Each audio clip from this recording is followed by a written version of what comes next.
तो अब तक हमने देखा कि हेहिन प्रेस कॉन्फ्रेंस में सबको अपनी बीमारी के बारे में बता देती है और उसके बाद ही सबके सामने बेहोश हो जाती है। यूनवो उसे हॉस्पिटल लेकर जाता है। दूसरी तरफ हेहिन का दादा यानी कि चेयरमैन अपनी जान दे देता है ताकि उसके मरने के बाद उसकी फैमिली को उसकी विल के हिसाब से शेयर मिल जाए। जब होंग परिवार चेयरमैन की अस्थियों को लेकर घर में जा रहा होता है तभी उन्हें पैनिक रूम के बारे में पता चलता है और जब वो वहाँ पहुंचते हैं तब उन्हें पता चलता है कि मिस मो उनसे आगे निकली और उसने वो पैसे पहले ही वहाँ से निकाल लिए हैं। अब आगे की कहानी, जब होंग परिवार को पता चलता है कि मिस मो पहले ही सारे पैसे ले चुकी हैं तो वो आगे की प्लानिंग में लग जाते हैं। इसी बीच हेहिन यूनवो से कहती है कि उसके दादाजी की मौत एक तरह से उसकी रिहर्सल है क्योंकि उसके 3 महीने पूरे हो चुके हैं और वो कभी भी मर सकती है। ये सुनकर के यूनवो बहुत ही उदास हो जाता है। उधर लीगली वो मिस मो को क्वींस विला से निकाल सकता है क्योंकि वो वहाँ की रेसिडेंट है, लेकिन एक गुड न्यूज आती है और यूनवो को फोन आता है कि जर्मनी के हॉस्पिटल में हेहिन का इलाज हो सकता है और वो जी सकती है। लेकिन इस सर्जरी का साइड इफेक्ट ये होगा कि हेहिन की लॉन्ग टर्म मेमोरी चली जाएगी और वो सर्जरी से पहले की अपनी पूरी जिंदगी भूल जाएगी। जब यूनवो ये बात अपने और हेहिन के पापा को बताता है वो हेहिन के पापा उसे मना कर देते हैं कि वो इस साइड इफेक्ट के बारे में हेहिन को ना बताए, नहीं तो वो सर्जरी के लिए तैयार नहीं होगी। यूनवो इस सर्जरी के बारे में सबको बताता है लेकिन हेहिन को यकीन नहीं होता कि वो ठीक हो सकती है और वो जी सकती है बिना किसी साइड इफेक्ट के। वो यूनवो से बार बार पूछती है कि क्या सच में ये सर्जरी इफेक्टिव है, इसका कोई साइड इफेक्ट नहीं, क्या वो सच में जी सकती है। और यूनवो उसे सच छुपाता है और कहता है कि हाँ वो सच में अपनी पूरी जिंदगी जी सकती है और इस सर्जरी से कोई साइड इफेक्ट्स भी नहीं है। ये सुनकर के हेहिन खुश हो जाती है और उसमें जीने की उम्मीद जग जाती है। अगले दिन हेहिन यूनवो की दी हुई डिवोर्स कैंसिलेशन रिंग भी पहन लेती है और अपने हाथ पर बाल्सम लीव्स की डाई लगाती है क्योंकि उसने ये सुना है कि अगर सीजन के फर्स्ट स्नो तक इसका कलर रह जाता है तो उसका पहला प्यार जरूर पूरा होगा। वो एक्साइटमेंट में यूनवो को भी दिखाती है और बताती है कि अब जीने के लिए एक्साइटेड है और अपने फ्यूचर के बारे में सोच रही है। लेकिन यूनवो उसका पहला प्यार की बातें सुन करके फिर से जलस महसूस करने लगता है और पूछता है कि आखिर ये कौन है जो हेहिन का पहला प्यार है, जिसके लिए वो अपने घर के रास्ते को छोड़ करके उसके पीछे जाती थी और जिसका वो आज भी इंतजार कर रही है। लेकिन हेहिन उसे कुछ नहीं बताती। दूसरी तरफ होंग परिवार वापस अपने घर क्वींस विला में जाने की तैयारी कर रहे होते हैं, लेकिन सोचियोल कहता है कि वो उनके साथ नहीं जाएगा और यहीं रहेगा तब तक जब तक कि वो अपने इंडिपेंडेंट ना हो जाए। उसकी मां मना करती है और कहती है कि उसने कभी अपना बिजनेस भी ठीक से नहीं संभाला तो वो अपने पैरों पर कैसे खड़ा होगा। लेकिन सोचियोल उनके साथ जाने से मना कर देता है। उधर हेहिन उनके साथ जाने से मना कर देती है और कहती है कि वो अपने सर्जरी से पहले यूनवो के साथ उसके स्टूडियो अपार्टमेंट में रहेगी और उसके माँ और पापा उसकी ये बात मान जाते हैं। दूसरी तरफ हेहिन की आंट बियोमजा को यंगडू रिंग के एक आदमी यंग सॉन्ग्स पर क्रश आ जाता है। जब वो उससे मिलने बुलाता है तो बियोमजा को ऐसा लगता है कि वो उससे अपने प्यार का इजहार करने वाला है, लेकिन वो उसके पापा की कॉन्डोलेंस मनी देता है। इस बात से बियोमजा इमोशनल हो जाती है और उसकी नजरों में यंग सॉन्ग की इज्जत और ज्यादा बढ़ जाती है। हेहिन जब यूनवो के साथ उसके अपार्टमेंट आती है तो वो उसके साथ न्यूली वेड कपल की तरह रहना शुरू कर देती है और नेबर्स को भी यही बताती है कि वो शादीशुदा है। दोनों साथ में घूमने जाते हैं और हेहिन की सर्जरी से पहले बहुत सारी यादें जमा करने की कोशिश करते हैं। तब हेहिन उसे बताती है कि अपनी सर्जरी से पहले वो उसे 3 सच बताएगी और पहला सच वो उस MP3 डिवाइस के बारे में बताती है जो यूनवो के पास है। हेहिन उसे बताती है कि वो MP3 डिवाइस उसका है और वो इससे पहले हाई स्कूल में भी मिल चुके हैं। ये सुनकर के यूनवो को दोनों की किस्मत पर यकीन नहीं होता जो दोनों को बार बार मिलाते आ रही है। हेहिन जब अपने डिपार्टमेंट स्टोर जाती है तो क्रिसमस से पहले कुछ सजेशंस देती है और अपनी सेक्रेटरी ना को जैसे और ज्यादा कंफर्टेबल सीटिंग अरेंजमेंट्स, फैमिली के लिए स्पेसेस और किड स्पेसेस, उसको ये सजेशंस उसका बदला हुआ नीचा दिखाते हैं। जहां वो पहले सिर्फ पासवर्ड सेस के बारे में सोचती थी वहीं अब वो फैमिली के बारे में सोच रही है। वहीं क्लोजिंग टाइम पर यूनवो वर्कर से कह करके आर्टिफिशियल स्नोफॉल करवाता है और हेहिन से कहता है कि ये असली है। तब हेहिन उसे दिखाती है कि अभी उसके हाथ पर बाल्सम की लीव्स का कलर है जो दिखाते हैं कि उसका पहला प्यार जरूर पूरा होगा। यूनवो फिर चिढ़कर पूछता है कि आखिर उसका पहला प्यार है कौन। इस पर हेहिन कहती है कि वो आज उससे अपना दूसरा सीक्रेट बताएगी और इशारे में उसे बताने की कोशिश भी करती है कि वो ही उसका पहला प्यार है और यूनवो की बस का पीछा करती थी और वो उसे दूर से देखकर खुश होती थी। लेकिन यूनवो ये समझ नहीं पाता और हेहिन उसकी बेवकूफी से नाराज होकर के चली जाती है। तब यूनवो को समझ आता है कि वो ही हेनुइन का पहला प्यार है। इसके बाद वो जर्मनी चले जाते हैं अपने सर्जरी के लिए। दूसरी तरफ कोरिया में मिस्टर योन को पता चल चुका है कि हेन सर्जरी और उसके साइड इफेक्ट के बारे में और वो हेन के घर से यूनवो के सारे निशान मिटा देता है और हेन के पीछे पीछे जर्मनी चला जाता है। लेकिन इसी बीच लैंड स्कैमर का मर्डर हो जाता है और हमें ये पता चलता है कि पुलिस को पता चल चुका है कि मर्डर जर्मनी गया है। जब मिस्टर योन अपनी बोर्ड मीटिंग छोड़ करके हेन के पीछे जर्मनी जाता है उसकी माँ मिस मू बहुत ही गुस्सा हो जाती है और हेन को मारने की सोच लेती है। उधर जर्मनी में डॉक्टर के पास जाने से पहले यूनवो हेन को सच बता देता है कि सर्जरी के बाद हेन की यादाश्त चली जाएगी। ये सुनकर के हेन सर्जरी के लिए मना कर देती है। उधर कोरिया में हेन और यूनवो की फैमिली मिलकर के हेन को सर्जरी के लिए समझाते हैं, लेकिन वो नहीं मानती और कहती है कि इतने मुश्किल के बाद तो वो अपनी जिंदगी जीना सीखी है और फिर से वो सब कुछ भूल करके वो पहली वाली हेन नहीं बनना चाहती। यूनवो हेन को मनाने की बहुत कोशिश करता है कि हेन कहती है कि एक आसान जिंदगी जीने की जगह वो जैसी है वैसे मरना पसंद करेगी। रात में यूनवो के पास क्रिस का फोन आता है और वो पूछती है कि दोनों ठीक है या नहीं। उसकी बातों से यूनवो को ये समझ आ जाता है कि उनकी या हेन की जान को खतरा है। वो तुरंत ही हेन के पास जाता है, लेकिन इससे पहले वो कार तक पहुंचता एक ट्रक उसी कार को टक्कर मार करके चला जाता है। ये देख करके यूनवो शॉक हो जाता है और भाग के कार के पास जाता है। उस कार में ब्लास्ट होने वाला होता है, लेकिन यूनवो को बस हेन की चिंता होती है और कार का शीशा तोड़ करके हेन को बचाने की कोशिश करता है। इतने में ही हेन उसे पीछे से आवाज आवाज लगाती है और यूनवो उसे सही सलामत देख करके रोने लगता है। हेन उसके हाथ की चोट कर देखकर पूछती है कि क्या उसका एक्सीडेंट हो गया और वो आखिर वो ऐसे शीशे क्यों तोड़ रहा था, लेकिन यूनवो को सही देख करके बस रोने लगता है और कुछ नहीं बोल पाता। हेन जब ये देखती है कि यूनवो की हालत उसके बिना कैसी होगी तो वो सर्जरी करने का फैसला लेती है और यूनवो से कहती है कि यूनवो को और लड़कियों के लिए नहीं छोड़ सकती, इसलिए वो ये सर्जरी करवाएगी। लेकिन यूनवो को ये वादा करना होगा कि सर्जरी के बाद वो उसके साथ रहेगा और सबसे उसे मिलेगा, क्योंकि जब वो सर्जरी से आएगी तब एक अनजान लड़की होगी जिसे अपने बारे में, अपने परिवार, बिजनेस, यहाँ तक कि यूनवो के बारे में कुछ भी पता नहीं होगा। इसके बाद हेन उससे कहती है कि उसके पास अभी भी टाइम है, अगर वो कुछ टाइम बिताना चाहते हैं, कोई शिकायत करना चाहता है तो वो कर सकता है, क्योंकि सर्जरी के बाद तो हेन सब भूल जाएगी। लेकिन यूनवो कहता है कि ऐसा कुछ भी नहीं है और कहता है कि वो उससे बहुत प्यार करता है और कभी भी उसका साथ नहीं छोड़ेगा। अपने सर्जरी से पहले हेन एक डायरी लिखती है जिसमें वो अपनी सारी जरूरी यादें लिखती है और यूनवो से कहती है कि सर्जरी के बाद वो उसे ये डायरी दे दे, लेकिन अभी ना पढ़े, जब वो सर्जरी में जाए तब पढ़े। उधर मिस्टर यॉन ने लैंड स्कैमर केस में यूनवो को फंसा दिया है। पुलिस उसके पीछे जर्मनी तक आ जाती है। सर्जरी से पहले हेन यूनवो से कहती है कि वो कोई भी बात कैसे इतने टाइम तक याद रखता है, तो यून उससे कहता है कि वो बस एक शब्द को बार बार बोलता है। हेन अपनी सर्जरी में जाने से पहले बस यूनवो का नाम ही बार बार बोलती है। इधर उसकी सर्जरी सक्सेसफुल पूरी हो जाती है, लेकिन इससे पहले कि यूनवो उससे मिल पाता उसे पुलिस अरेस्ट करके लेती जाती है। उधर मिस्टर यॉन हेन के सामने आ जाता है, लेकिन होश में आने के बाद हेन सबसे पहले यूनवो का नाम लेती है, जिसे सुनकर के मिस्टर यॉन परेशान हो जाता है। लेकिन अपनी फीलिंग छुपाते हुए वो हेन से पूछता है कि आखिर उसे अपने बारे में कुछ भी याद है और हेन मना कर देती है। फिर मिस्टर यॉन उन दोनों की पिक्चर दिखाते हुए बताता है कि वो दोनों रिलेशनशिप में थे जब यूएस में थे, लेकिन हेन ने उसके साथ ब्रेकअप कर लिया और कोरिया आकर के यूनवो से शादी कर ली। लेकिन यूनवो सही आदमी नहीं था और उसके पैसे को पीछे पड़ा था, इसलिए हेन ने उसे डिवोर्स दे दिया और अब उसका एक्स हस्बैंड मर्डर के केस में जेल में बंद है। यहाँ तक कि उसकी फैमिली भी उससे प्यार नहीं करती और उसके बिजनेस के लिए इसके पीछे पड़ी है, इसीलिए तो कोई भी उसके साथ इतनी बड़ी सर्जरी में नहीं है। हेन इन सारी बातों को सच मान लेती है। हेन अपने हॉस्पिटल रूम से और यूनवो अपने जेल के सेल से फर्स्ट स्नो देख रहे होते हैं और एक दूसरे के बारे में सोच रहे हैं। फर्क सिर्फ इतना है कि हेन यूनवो के बारे में भूल चुकी है और सोच रही है कि उसने कैसे इंसान के साथ शादी करी है। मिस्टर यॉन को हेन की डायरी मिलती है जिससे वो जला देता है, लेकिन वो डायरी बच जाती है। इस एपिसोड के आखिरी के एपिलॉग में दिखाते हैं कि यूनवो हेन की पोस्ट सर्जरी की तैयारी कर रहा है। वो एक वीडियो बनाता है जिसमें वो अपने बारे में बताता है, ताकि जब हेन उसके बारे में भूल जाए तो ये वीडियो देखे और उसे यूनवो के बारे में पता चले। एक महीने बाद हेन और मिस्टर यॉन कोरिया वापस आते हैं, लेकिन क्योंकि वो अब मिस्टर यॉन के साथ है इसलिए वो अपने परिवार से सही से बात नहीं करती और मिस्टर यॉन के साथ चली जाती है। इसके बाद हेन जब घर आती है तो उसे अपने कमरे में अपना पुराना MP3 डिवाइस मिलता है, जिसकी वजह से उसे अपने एक्स हस्बैंड के बारे में जानने का मन करता है। हेन उससे मिलने के लिए जेल जाती है और जैसे ही यूनवो मीटिंग रूम में आता है हेन इमोशनल हो जाती है और उसका दिल तेजी से धड़कने लगता है। यूनवो उससे पूछता है कि अब उसकी तबीयत कैसी है और वो अपनी पोस्ट सर्जरी ट्रीटमेंट ठीक से ले रही है या नहीं। हेन उससे कहती है एक मर्डर को अपनी एक्स वाइफ की इतनी टेंशन नहीं लेनी चाहिए। इस पर यूनवो कहता है कि वो हमेशा उसका साथ रहेगा और उसे कभी अकेला नहीं छोड़ेगा। ये सब सुनकर के हेन चली जाती है। इसके बाद जेल से ही यूनवो अपने लॉयर दोस्तों को समझाता है कि उन्हें कैसे सबूत जमा करने हैं और उसके ट्रायल में पूरा पेक और होंग परिवार पहुंचता है और उसका दोस्त यांगी उसका लॉयर बनकर के सारे सबूत पेश करता है और यूनवो को सही साबित कर देता है। कोर्ट यूनवो को छोड़ देती है। कोर्ट के बाहर यूनवो के भाई और बहन उसका इंतजार करते हैं और हेन अपनी सेक्रेटरी के साथ सब कुछ दूर से देख रही होती है। वो उन्हें देखकर कहती है कि यूनवो देखने से तो ठीक ही लगता है और फिर उसके पीछे पीछे उसके गांव तक पहुंच जाती है। वहां वो सभी लोगों को देखती है और सोचती है कि यूनवो और उनका परिवार देखने में तो सही लग रहे हैं। यूनवो के जेल से छूटने के बाद सभी लोग बहुत खुश हैं, इसलिए एक तरफ यूनवो के पापा अपने स्टोर का सामान कुछ कम रेट्स और फ्री में देते हैं, वहीं दूसरी तरफ हेन की आंट बियोंजा एक पार्टी रखती हैं और जानबूझ करके अपने क्रश को एक लकी ड्रॉ के जरिए गिफ्ट करती हैं, लेकिन वो किसी और को दे देता है। आखिरकार वो यॉनसोंग को अपने दिल की बात बोल देती हैं, लेकिन उनकी बात सभी लोग सुन लेते हैं और वो शर्माकर भाग जाती है। वहीं मिस्टर यॉन की मुश्किलें और बढ़ जाती हैं, क्योंकि उसकी माँ उसके खिलाफ जाकर के बोर्ड मीटिंग बुला रही है और चेयरमैन की पोजीशन से हटाने की कोशिश कर रही है। दूसरी तरफ यूनवो और होंग परिवार मिलकर के मिस्टर यॉन के खिलाफ प्लानिंग कर रहे हैं। तभी यूनवो उन्हें वो पेनड्राइव दिखाता है जो उसे डाहाई ने दी थी और जिसके लिए सियो चोल पहली बार अपने परिवार के लिए लड़ा था। इस पेनड्राइव से ये साबित हो जाता है कि मिस्टर यॉन ने जालसाजी करके क्वीन इंडस्ट्रीज को अपने कब्जे में लिया, इससे पहले कि वो कुछ कर पाए। यूनवो और हेइन दोनों को एक एक्वेरियम से इनविटेशन मिलता है। जब हेइन वहां पहुंचती है तो उसे पता चलता है कि उसने ही ये प्लेस रेंट की थी 4 साल पहले और 1 महीने पहले भी एक्वेरियम में यूनवो और हेइन की शादी की वीडियो चलती है और पोस्ट वेडिंग वीडियो में हेइन अपनी वीडियो रिकॉर्ड करती है कि फ्यूचर में चाहे कुछ भी हो जाए वो यूनवो का साथ ना छोड़े। उसमें यूनवो की वीडियो भी होती है कि वो हमेशा हेइन के साथ रहे। ये सुनकर के हेइन इमोशनल हो जाती है और उसे कुछ समझ नहीं आता। तब यूनवो उसे कहता है कि भले ही वो उस पर भरोसा ना करे लेकिन वो मिस्टर यॉन पर भी भरोसा ना करे। तब हेइन उसके हाथ पर निशान देखती है। इसके बाद वो मिस्टर यॉन के पास जाती है और उसे शराब के नशे में देखती है, लेकिन उसकी नजर उसके हाथ पर जाती है और उसे कोई निशान दिखाई नहीं देता। इससे हेइन को पता चलता है कि मिस्टर यॉन ने उससे पहले झूठ बोला था कि उसने उसे एक कार एक्सीडेंट से बचाया था, क्योंकि अगर ऐसा होता तो उसके हाथ पर निशान होता। अगली सुबह हेइन को वो डायरी मिलती है जिसमें उसने यूनवो को और अपनी जिंदगी के बारे में लिखा था। ये डायरी जर्मनी में जली नहीं थी और हॉस्पिटल के एक वर्कर को मिली थी। उसने वो डायरी नर्सेस को दी, जिन्हें पहले से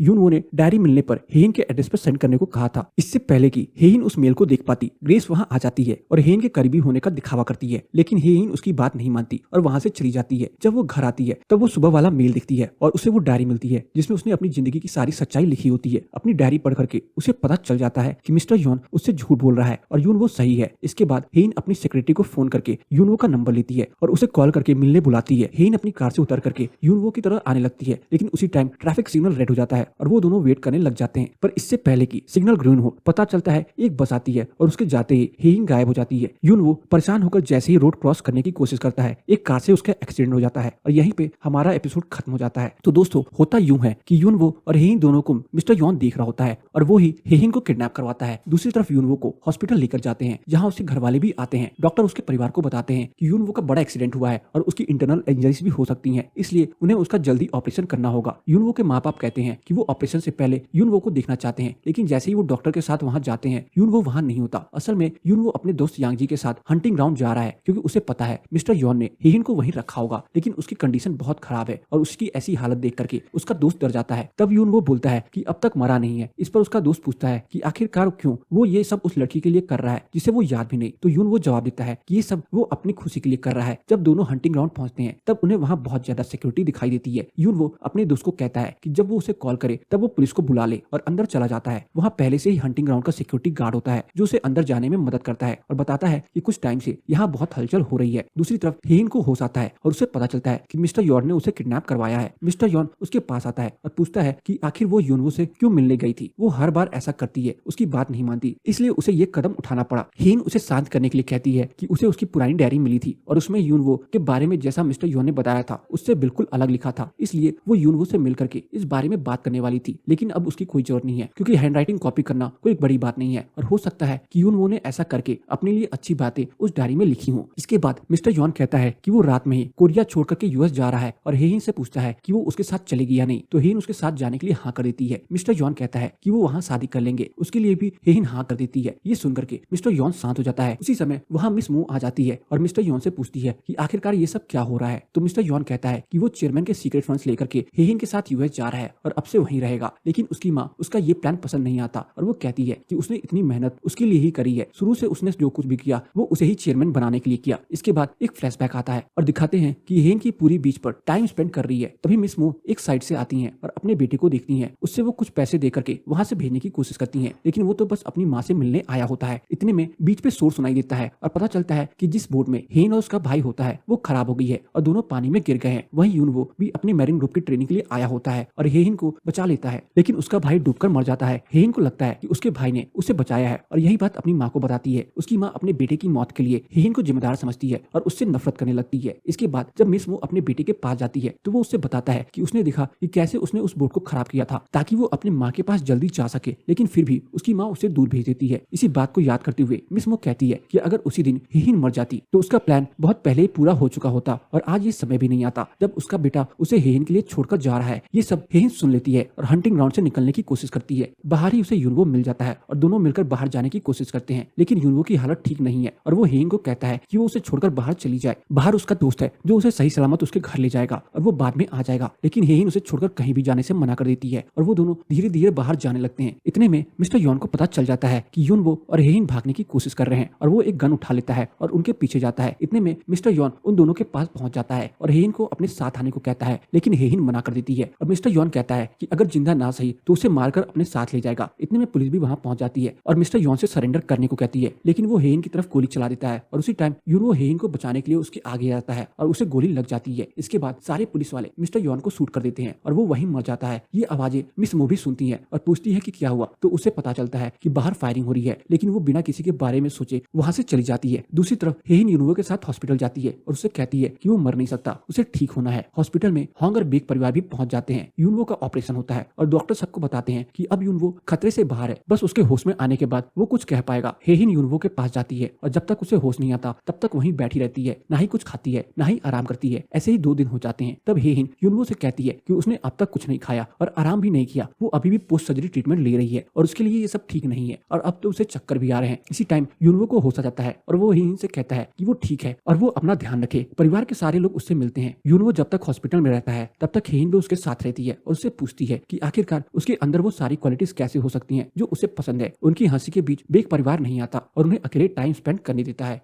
यूनवो जल्दी ही ठीक हो जाता है। दूसरी तरफ मिसमो खुद चेयरमैन बनने की तैयारी कर रही है। यूनवो उसे फंसाने की प्लानिंग कर रहा है। दाहाई सरेंडर करने की बात करती है कि उसने जो किया वो गलत किया और उससे अब सब कुछ सही करना होगा। कोर्ट में दाहाई और ग्रेस मिसमो के खिलाफ गवाही देते हैं और ग्रेस ने जो टैबलेट से फुटेज कॉपी करी थी वो दिखाते हैं, जिसमें मिसमो चेयरमैन को ड्रग्स देते हुए साफ साफ दिखाई देती है। इसके बाद मिसमो जेल चली जाती है। हांग परिवार को अपना बिजनेस वापस मिल जाता है। इस बार ब्योमजा अपने बड़े भाई ब्योम सॉक को चेयरमैन बना करके और खुद बिजनेस से ब्रेक लेने चले जाता है और अब वो यूनवो के माँ बाप के साथ टाइम स्पेंड कर रहे हैं। यूनवो और हेइन दोनों कंपनी में बाहर मिलते हैं। 2 साल बाद दाहाई और ग्रेस जेल से रिहा हो जाते हैं। उधर यूनवो और हेइन अपनी हैप्पीली आफ्टर लाइफ जी रहे हैं और इस कहानी की यहीं पे हैप्पी एंडिंग हो जाती है। तो बस आज की इस वीडियो में इतना ही। आपको मेरी क्वीन ऑफ टीयर्स मूवी की कंप्लीट ड्रामा स्टोरी कैसी लगी कमेंट सेक्शन में बताना ना भूलें और अगर आपको मेरी ये वीडियो पसंद आई हो तो वीडियो को लाइक करके जाना ना भूलें। चैनल पर नए हैं तो चैनल को जरूर सब्सक्राइब कर लें ताकि मुझे ऐसी ही मोटिवेशन मिलती रहे और मैं आप सबके लिए अच्छी से अच्छी वीडियोस लाता रहूं।